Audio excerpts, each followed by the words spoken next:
Hi, everybody. Dan Illman, Mike Beer. Let's throw up the field for race number 10 at Churchill Downs on Saturday. It's the Grade 3 Iroquois Stakes. 2-year-olds going a mile and a 16th for $200,000. Remember, 6 o'clock post time for Batavia Downs' $1.8 million New York Night of Champions.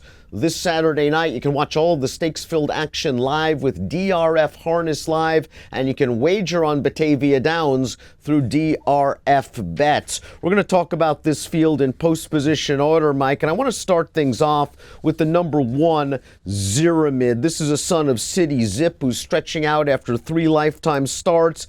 Just didn't hack it last time out in the Saratoga Special. He was your typical Steve Asmussen second out maiden improvement runner. This one's got to improve now as he stretches out. Yeah, he does, but he does have a 75 buyer to build on, which that's not a bad thing. This is a horse who, you know, he stumbled at the start of that second win too, but he was a pretty easy winner that day. Obviously, he didn't match up that well last time, but he's got speed, he's got the rail, he's got pedigree on the bottom to stretch out. You could do worse for a horse who's a big price on the line. There is speed in this race. If you believe the Timeform US pace projector, a fast pace expected. That is the 7 Juggernaut out there on the lead. You've got the 9 lebdough. A lot of these 2-year-olds stretching out. A lot of them expected to show some speed. The pace should be honest at the very least. That would help the number 2 Let Me Know. And we have a formulator fact for trainer Ian Wilkes. We know Wilkes doesn't win first time out. So the fact that Let Me Know was able to score, I think, shows that this horse has a little bit of ability. He ran second in the Ellis Park Juvenile. We'll look at that race later, but here's a formulator fact to consider. Over the past year, 2-year-olds on dirt going from sprint to route, 25% winners, $2.90 ROI. This horse got an education last time out in behind horses, rallied to finish second over a speed favoring track, and get some pace. Yeah, I thought he ran well last time. I really liked his debut as well, where he just made a big run around the turn to get into contention, then carried it on through the stretch. He looks like a horse who has some talent for sure. He should be able to get this distance. I guess the real issue with him just so far, I think he's run well in both of his races, but he's broken very slowly in both of his starts. I think he's got to get over that. The number 3 is Scabbard. This horse was a debut winner right here at Churchill Downs, winning easily by 5 from off the pace. Based on that effort, they ran him in the Saratoga Special. Let's take a look at that race right now. There was a fast pace for him to attack. This is a very good 2-year-old that he's chasing. Green light go. Scabbard's in the red hat, and he's going to come on willingly to finish second. He's never going to threaten the winner, but I think this colt's the kind of horse that's going to appreciate more ground. We know he can pass horses in the lane, and a fast pace works to his advantage. Yeah, I think those things are all true. I really liked his debut. He was really impressive first time out. I thought he ran fine in this race. Green light go just looks like, you know, at this point anyway, one of the better 2-year-olds out there. So no problem running second to that horse. The distance should be okay for him. This is a pretty talented 2-year-old. Steve Asmussen has a talented Oklahoma bred in the number 4, Rowdy Yates, who's less than a length away from being undefeated in 3 lifetime starts. This horse has winning experience at Churchill. Let's go back to that Ellis Park Juvenile last time out, where this horse was able to make the lead again on a day where I thought it was speed favoring. We see Let Me Know moving into second place right now, but no match for Rowdy Yates, who hops back to his left lead a little bit late. He beat not only Let Me Know, but 2 minor next out winners. Let's see if this horse stretches out of a Yes It's True mare. Yeah, right. He has to stretch out. He has to do it in a race with a lot of other speed surrounding him too. So it just feels like things are going to be different for him this time. He's run well in all of his races. I'm not knocking this horse. I just wonder if things are going to be a little tougher for him this time. The number 5, Automate, is going to hope to repeat the turf to dirt angle that resulted in a 20-1 shocker at Ellis Park on August the 4th for trainer Keith DeZormo. Let's watch that race. This horse is going to angle down towards the inside. This is pretty sharp for a 2-year-old to overcome having to move sideways in the stretch, and then he finishes it off rather nicely, and the runner-up from this race came back to win with a 73 buyer speed figure. He beat another next out winner in this race as well, and the DeZormo horses seem to improve with distance and especially experience. Yeah, I liked that win that we just looked at from this horse. I mean, he's had a good trip, you know, right in behind the lead and was able to get through. But I liked the run that he finished it off with. You can see he was still a little bit green at the end of that race, too, sort of drifting around.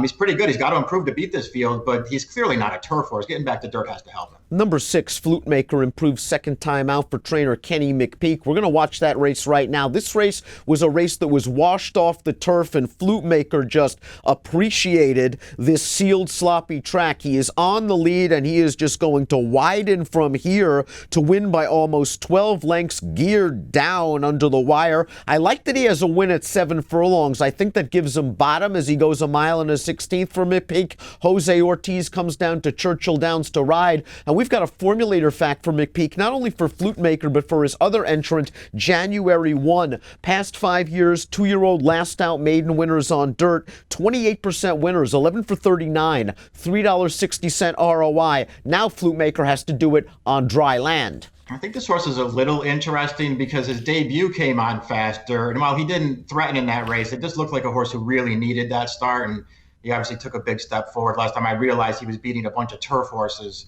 over a sloppy track, but he really ran that day. He's got plenty of pedigree to stretch out. This is the family, of course, of Flute, the Alabama and Kentucky Oaks winner, so this distance is not supposed to be a problem for him.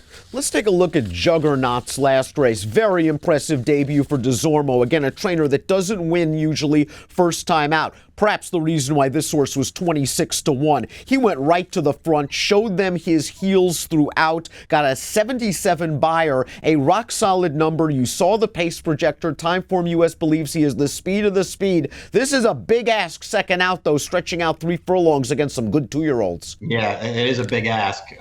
This horse is wicked fast early, though. He showed real high speed in that 5.5 furlong debut. We'll see if he stretches out. The story of this race is the 8 Deniss Moment. He's 9-5 on the morning line. We all saw what happened in his debut. He lost the rider. He came back second out at Ellis Park, and he just crushed. The short comment's absolutely right, and I usually don't like editorializing in my short comments, but demolished field is the perfect way to describe this. He wins by almost 20, 97 buyer, 124 Timeform US raw number. Now, Deniss Moment's going to have to stretch out around 2 turns, likely going to have to deal with a faster pace scenario than what he saw last time out. This horse seems to have some talent. Yeah, he looks real good to me. That was a very, very impressive maiden win last time. It's hard to take a big stand against this horse, whether you like him or not. Working bullets, 58 and change the other day on September the 7th. Son of Tiz Now, got to think he could at least appreciate this extra furlong and a half. Nice story coming up on the number 9 Lebdough, who's only one of only 2 multi-race winners in this field. And the last race is at Delaware Park, where this horse wins by 11. And this is not bad at all for a horse that only cost $1,000 at public auction, and he's run some pretty fast races. 82 buyer when behind Maven, who's a very fast horse for Wesley Ward in his debut. 77 buyer for this race, but again, another horse that's stretching all the way out and stepping way up in class. Yeah, it's a big stretch out for this horse. He's run well in all 3 of his races, though. I like that he has the 3 starts now, taking on more distance. I guess that could help him. I like the way that he finished that last race off we just watched. January 1 was a debut winner at Saratoga, but I want to caution everyone that was a maiden auction race for horses that were bought or were an RNA for $45,000 or less in their most recent auction. So it wasn't your typical Saratoga maiden special weight, but we're going to turn into the race, and I like the professionalism this horse shows. He's at the back of the pack on the rail right now, and he's going to split these 2 leaders with a determined late run. Now, he's going to add Lasix for his second start. We saw the McPeek formulator fact. You break that down even further and add Lasix to that, he's 5 for his last 9. McPeek knows what he's doing. Big step up in class. Yeah, it definitely is. This horse really flashed home late last time. I really liked that debut from him. I know it was a weaker field, but nothing wrong with the race this horse ran. He's got a tough post in a race with a lot of speed as he stretches out. There are things against him. He's also going to be a good price. Pick time for the Grade 3 Iroquois Stakes.